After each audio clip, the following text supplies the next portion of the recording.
The cathedral that took 150 years. On a clear February morning in Barcelona, a crane lifted a star into the sky. Not a star of light, but one carved from stone and glass. The final piece of the Virgin Mary Tower, the last element needed to make the Sagrada Familia the tallest church on earth. The date was significant. It marked 144 years since the first stone was laid. 4 generations had been born, lived, and died while this building waited to become itself. Wars had swept across Europe. Empires had risen and fallen, and through all of it, the cathedral kept rising, block by impossible block, as if the passage of time itself had no claim on it. The story begins in 1882 with a modest design and a young architect named Antoni Gaudi. He was not the first to work on the project, but he was the one who understood that a church built for the ages could not be built in the style of the past. Gaudi looked at Gothic cathedrals, those magnificent stone forests with their flying buttresses and towering spires, and saw their weakness. They needed external support because their walls were load-bearing. The stone fought against itself. What if, instead, the building worked like a tree? Gaudi spent the next 4 decades answering that question. He designed columns that branched like trunks dividing into limbs. He eliminated the need for flying buttresses entirely by making the structure self-supporting from within. He built hanging chain models upside down to understand how gravity would flow through his designs. He did not rely solely on drawings because he understood that a building of this complexity could not be captured on flat paper. It had to be felt, modeled, tested. When Gaudi died in 1926, hit by a tram on his way to church, less than a quarter of his vision was complete. He was buried in the crypt of the building he had devoted his life to, and for a time it seemed the project might die with him. Then came the Spanish Civil War. Gaudi's workshop was ransacked. His plaster models, the only complete record of his structural calculations, were smashed into fragments. The original drawings destroyed. What survived was carried out in suitcases and hidden in basements, preserved by architects who understood that they were holding not paper, but the last traces of a genius's mind. From those fragments, generations of architects have spent decades reconstructing what was lost. They have worked with photographs, with recovered pieces, with the building itself as a guide. Today, the Sagrada Familia stands as one of the few structures in the world where the original architect has been dead for nearly a century, yet the construction has never stopped. Walking inside is unlike entering any other cathedral. The light does not fall, it pours, it moves. It changes color as the sun tracks across the sky, because Gaudi designed the windows not as holes in walls, but as instruments. On the eastern side, where morning light arrives, the glass is blue and green, cool, gentle, the colors of water and new leaves.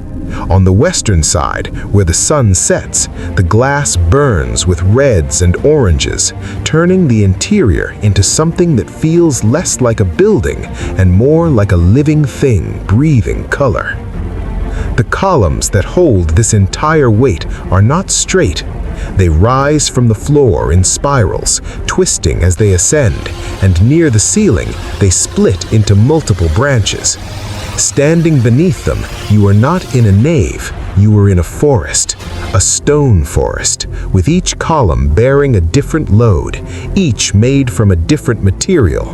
The smallest carry lighter stones. The largest, the central columns that support the highest towers, are carved from red porphyry, quarried in Iran, a stone so dense that a single column can bear 6,000 tons of structure above. But the true engineering marvel is hidden inside the stone itself. The central tower, which will reach 172.5 meters when complete, is being built not as a single stone structure, but as a series of prefabricated modules. Each module is composed of 16 individual stone blocks, cut with CNC machines to tolerances of less than a millimeter. The blocks arrive at the workshop as raw stone, extracted from quarries around the world, because the original source, Montjuic Hill, was depleted decades ago. In the workshop, machines guided by three-dimensional models carve complex curves and twisting surfaces that would have taken weeks by hand. Now they take hours.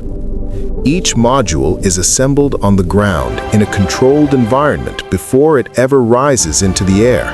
Steel components are hidden inside the joints, connecting the blocks into a single unit.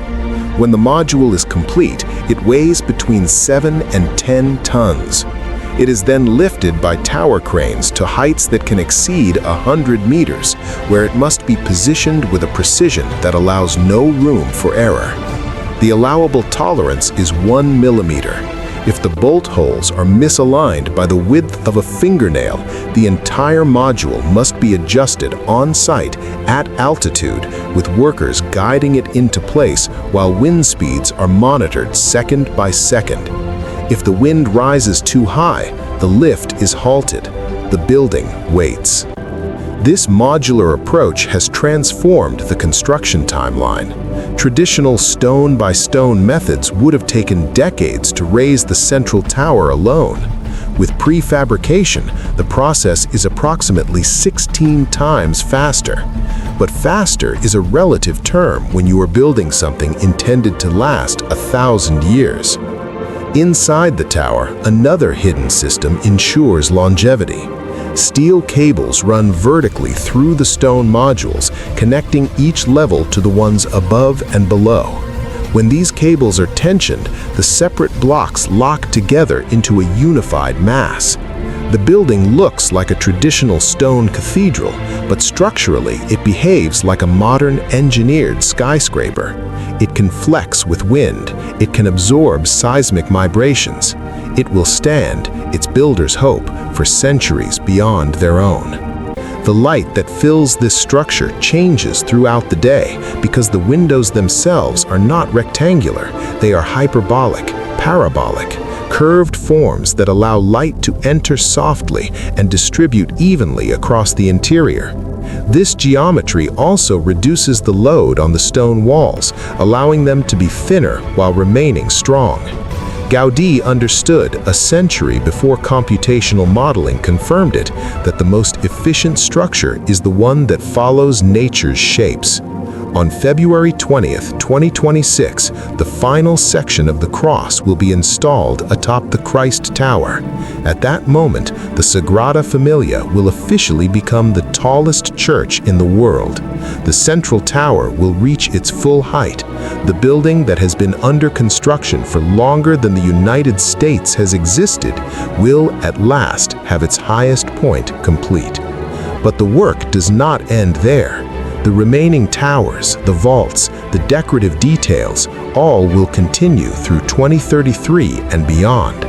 The final stone is expected to be placed around 2035, more than 150 years after the first.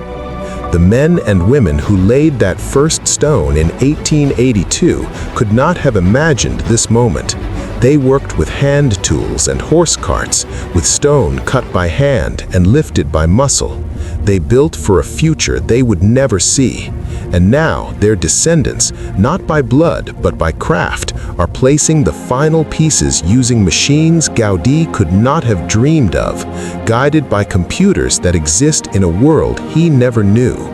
When the scaffolding comes down for the last time, when the cranes are dismantled and the site fences removed, the world will see for the first time what Gaudi saw in his mind more than a century ago: a forest of stone, a structure that learned from trees and light and the slow patience of nature itself, a cathedral that took 150 years to become what it always was meant to be. Some things, perhaps, are worth the wait.